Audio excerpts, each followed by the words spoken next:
एक तवील अरसे से इंतजार चल रहा था कि आईसीसी ऑफिशियली चैंपियंस ट्रॉफी के स्केड्यूल की अनाउंसमेंट कर दे, तो वो हो गई है। डेटें जो हमारे सामने आई थी वही है। आईसीसी चैंपियंस ट्रॉफी के स्केड्यूल का ऑफिशियल अनाउंसमेंट हो गया है और चैंपियंस ट्रॉफी का आगाज 19 फरवरी से होगा। हाई वोल्टेज मुकाबला पाकिस्तान और भारत के दरमियान 23 फरवरी को खेला जाएगा। आपको ये बताते चलें कि चैंपियंस ट्रॉफी का फाइनल 9 मार्च को है और इसके लिए एक इजाफी रिजर्व डे भी रखा गया है। 2 ग्रुप्स में ये इवेंट खेला जाएगा। ग्रुप ए में पाकिस्तान, भारत, न्यूजीलैंड, बांग्लादेश शामिल है और ग्रुप बी में जनूबी अफ्रीका, ऑस्ट्रेलिया, अफगानिस्तान और इंग्लैंड शामिल है। इस पर बात करने के लिए हमारे साथ हैं our sports correspondent Shahid Hashmi साहब। शाहिद साहब, अस्सलाम वालेकुम, वेलकम टू द शो। सबसे पहले ये बताइएगा कि स्केड्यूल में बड़ी देर लगी लेकिन डेट सबके सामने आ गई थी। कैसा देख रहे हैं आप? 8 टीमों के दरमियान 15 मुकाबले होंगे। बिल्कुल एक्साइटिंग टूर्नामेंट है और वर्ल्ड कप के बाद दूसरा बड़ा टूर्नामेंट इसको गर्दाना जाता है। और ये भी आपको बता दें कि ARY न्यूज ने हफ्ते के दिन जो मुमकिन शेड्यूल दिया था वही का वही है। कॉपी हमारे पास आ गई। बिल्कुल सही है।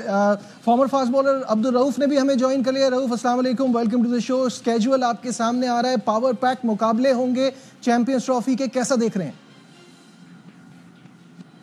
जी बिल्कुल, और मेरा ख्याल है कि पूरी जो क्रिकेटिंग वर्ल्ड थी उसको इस चीज का इंतजार था कि आईसीसी कब इसको आइस को मेल्ट करने में कामयाब होता और शेड्यूल को जारी करेगा, और फिलहाल उन्होंने शेड्यूल को जारी कर दिया। और मेरा ख्याल है कि टेलीग्राफ की रिपोर्ट के बाद जब उन्होंने एक बहुत ही अपनी एक ऑथेंटिक रिपोर्ट दी है उसके बाद इन्होंने शेड्यूल जल्दी में जारी किया है। मगर ये चीजें आईसीसी को पहले इल्म होना चाहिए, क्योंकि जब आप किसी भी कंट्री को मेजबानी देते हैं किसी भी बड़े इवेंट की, और फिर जो ब्रॉडकास्टर्स होते हैं उनके बहुत बड़ी एक अमाउंट उनकी इन्वेस्ट होती है वहाँ पे, और उन्होंने फिर कमर्शियली इसको एक्सप्लॉइट करना होता है। तो मेरा ख्याल है कि ये चीजें जितनी जल्दी अनाउंस हो जाए उतना बेहतर होता है। मगर इसको इंडिया की वजह से, एक कंट्री की वजह से इसको डिले करते करते इसको at the neck of the time लाया गया, और फिर आखिरी टाइम पे जब बिल्कुल टाइम थोड़ा सा तो ये शेड्यूल अनाउंस किया गया। चलो देर आए दुरुस्त है, शेड्यूल तो अनाउंस हुआ है। बिल्कुल सही है। और खुद रऊफ ने ये बात छेड़ दी है तो उसकी तरफ बढ़ते हैं कि चैंपियंस ट्रॉफी को में भारत को एडजस्ट करने के लिए क्रिकेट को नुकसान पहुंचाया जा रहा है, ऐसा टेली कहना है। उन्होंने कहा है कि हर आईसीसी के इवेंट में भारत को एक अलग फेवर दिया जाता है। ठीक है शाहिद साहब, आपसे शुरू करते हैं। मुझे ये बताइएगा कि ये जो टेलीग्राफ की रिपोर्ट है इसमें जो बातें हैं वो बातें तो सारी सही हैं, लेकिन पॉइंट ये कि जब इतना डेडलॉक लगा था तो उस वक्त क्यों नहीं बोल रहे थे? क्रिकेट ऑस्ट्रेलिया ने भी इसी तरह का एक पहले बयान दिया। अब टेलीग्राफ में ये रिपोर्ट आ रही है कि एक मुल्क को एडजस्ट करने के लिए ये सब हो रहा है, लेकिन अब क्या फायदा जब सारी चीजें सॉल्व होने को जा रही हैं? लेकिन इस आर्टिकल में देर जरूर हुई, लेकिन इस आर्टिकल में काफी चीजें एक्सपोज कर दी। 2019 के वर्ल्ड कप के बारे में बताया गया, 2021 के T20 वर्ल्ड कप के बारे में बताया गया। लोगों ने महसूस की थी, लेकिन प्रिंट मीडिया में पहली दफा है। शायद टिम विगमोर न्यूजीलैंड और इंग्लैंड की सीरीज में बिजी था। लेकिन ये अब जो सिनेरियो बनता जा रहा है, बात तो मैं पहले भी कह रहा था, बात तो सारी सही है। रऊफ, मुझे बताइएगा क्या सोचते हैं इस पे? देखिए, एक तो मैं टेलीग्राफ को एक बिल्कुल न्यूट्रल और साफ शफाफ जो जर्नलिज्म करने पे खराज तहसीन पेश करता हूँ, और मेरा ख्याल है कि बड़ी दुरुस्त उन्होंने रिपोर्ट तैयार की। और इससे पहले भी आपको याद होगा कि 8 अक्टूबर को उन्होंने सबसे पहले इस अखबार में ही पेशगोई की थी कि जो इवेंट का फाइनल है वो दुबई उसको मुंतकिल किया जाएगा, मगर उसको ज्यादा सीरियसली नहीं लिया गया था। मगर आज जो इन्होंने रिपोर्ट आई है वो उसने तो बिल्कुल एक खुलासा करके रख दिया, और जो इंडिया की हटदर्मी थी और जो इंटरनेशनल क्रिकेट काउंसिल की पॉलिसी थी उनको बिल्कुल उसने दुनिया के सामने एक्सपोज करके रख दिया। और फिर उन कंट्रीज को जो बिग थ्री थे और जो क्रिकेट की बड़ी पावर्स मानी जाती है, उनकी जो खामोशी है, उनकी जो साइलेंस है, उनको भी उससे शदीद तनकीद का निशाना बनाया। और सबसे ज्यादा जो इम्पोर्टेंट चीज वो ये है कि पाकिस्तान को फाइनल की मेजबानी से रोकना है, खेल की मुकम्मल बेइज्जती है, और इंडिया को फायदा पहुंचाने के लिए खेल की साथ को बात किया गया।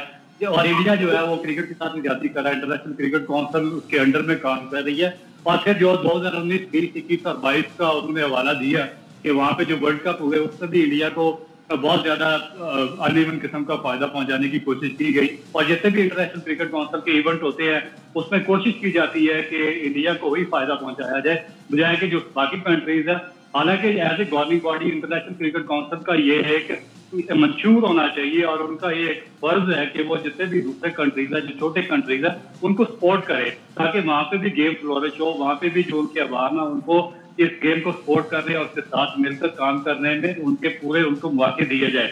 मगर आप देखें कि एक इवेंट 96 के बाद एक बड़ा इवेंट पाकिस्तान में होने जा रहा है, और 28 साल के बाद पाकिस्तान यानी कि 28 साल के बाद पाकिस्तान एक चैंपियन ट्रॉफी का जो फाइनल था या सेमीफाइनल उसको पाकिस्तान में कंडक्ट कराने जा रहा था। तो इसमें इंटरनेशनल क्रिकेट काउंसिल को और जो उसके बाकी कंट्रीज है उनको पाकिस्तान की मुकम्मल सपोर्ट करनी चाहिए थी, पाकिस्तान के साथ खड़ा होना चाहिए था, इंडिया को कंडेम करना चाहिए था और इनको बताना चाहिए था कि हम खेलों के फरोग के लिए हमने इंटरनेशनल क्रिकेट काउंसिल बनाई हुई है, ना कि एक ही कंट्री के एजेंडे को फरोग देने के लिए हमने इंटरनेशनल क्रिकेट काउंसिल को हम बना के उसको फ्लॉरिश कर रहे हैं। तो ये चीजें वो करने में कम्प्लीटली नाकाम रहे हैं और इसमें मेरा ख्याल है कि ये जो टेलीग्राफ ने ये अपना आर्टिकल तैयार किया वो आउटस्टैंडिंग है। उन्होंने कहा कि जो 7 टीमें हैं इसमें पार्टिसिपेट करने वाली उनको तो बिल्कुल आइडिया ही नहीं है कि उनके नॉकआउट मैचेस कहाँ पे होंगे, सिवाय इंडिया के एक ही कंट्री है जिसको पता है कि उनके नॉकआउट मैचेस सेमीफाइनल फाइनल कहाँ पे खेले जाएंगे। और इससे पहले आपको याद है कि एशिया कप पे पाकिस्तान का बहुत बड़ा नुकसान हुआ था जब हाइब्रिड मॉडल हुआ था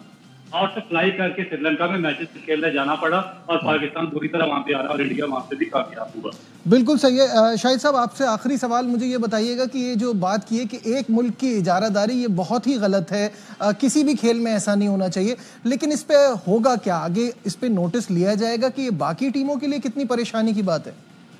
देखिए पाकिस्तान को सारे मुल्कों को मिलाना पड़ेगा, एसोसिएट कंट्रीज को, बड़े ममालिक को, और लॉबिंग करनी पड़ेगी कि जो 2011 में हारून लोरगाट ने उस वक्त के चीफ एग्जीक्यूटिव ने जो एक रिव्यू करवाया था लॉर्ड वुल्फ के जरिए, जिस रिव्यू में ये कहा गया था कि इंडिपेंडेंट डायरेक्टर्स होने चाहिए 8 अदद, एक तो जो 18 डायरेक्टर हैं वो हों, वो पहले फैसला लें और उसकी तौसीक 8 रुकनी एक इंडिपेंडेंट डायरेक्टर्स का बोर्ड करे जिनका ताल्लुक ज्यादा क्रिकेट के बड़े ममालिक से ना हो, जैसे चाइना है, बेल्जियम है, फ्रांस है, थोड़ी बहुत क्रिकेट खेलते हैं लेकिन इतने पावरफुल क्रिकेटिंग नेशंस नहीं है।